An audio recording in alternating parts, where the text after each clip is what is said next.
ओम शांति।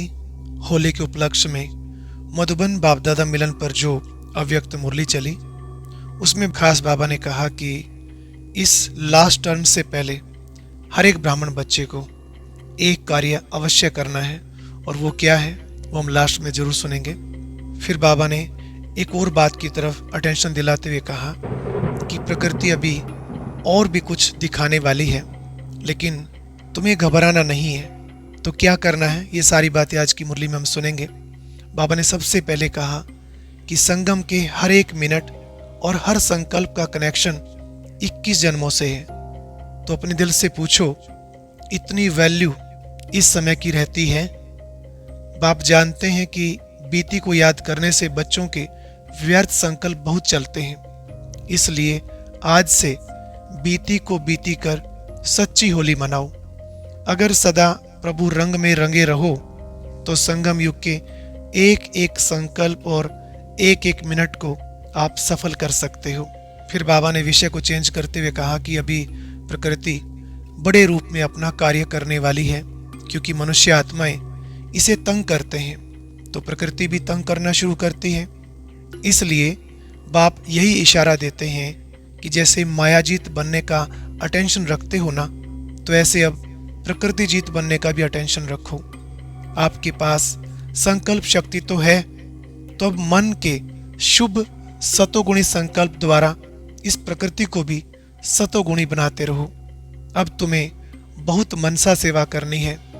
जब बाप दादा ने ये मुरली चलाई थी तो उन दिनों जापान में भूकंप और सुनामी आई थी, जिसमें बहुत सारा नुकसान हुआ था। बाबा ने कहा, ये प्रकृति का पहला दृश्य छोटा है, शुरुआत है। अभी तो बड़े बड़े आने हैं और अचानक आने हैं, जो सोच में भी नहीं होगा वह होना है। लेकिन तुरंत बाबा ने एक बात और कही कि घबराओ नहीं। जैसे कहानी सुनते हो ना कि चारों ओर आग लगी और परमात्मा के बच्चे सेफ रहे, तो आप बच्चे सदा सेफ हैं और सेफ रहेंगे। हाँ, पेपर तो आने ही हैं, लेकिन आपका डबल काम है।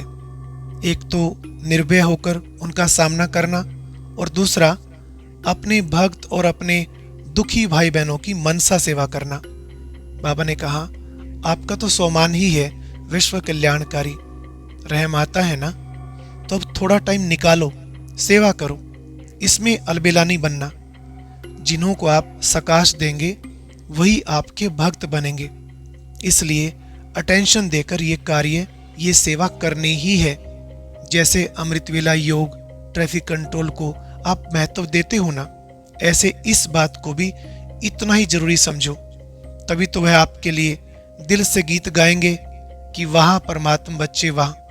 थोड़ा अपने को सावधान करो, दुखियों पर रहम करना ही है। और इस बात पर कल विशेष तालियां भी बजी जब बाबा ने कहा कि लोग तो बेचारे मांगते ही रहते हैं, हे प्रभु ये दे दो, वह दे दो, और आपको 21 जन्म भरपूर रहने की गारंटी मिल गई।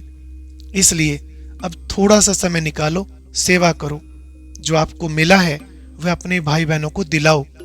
और लास्ट में बाबा ने होमवर्क दिया कि ब्राह्मण परिवार के बीच संस्कार मिलन की रास करो। चाहे कोई कैसा भी हो, लेकिन सबके प्रति शुभ भावना और शुभ कामना आपको रखनी ही है। लास्ट टर्न से पहले ये कार्य सबको करना है। अगर आप इस मुरली को विस्तार से सुनना चाहते हैं तो ऊपर दिए गए बॉक्स पर क्लिक करें और बाप दादा मिलन की पूरी मुरली सुनें।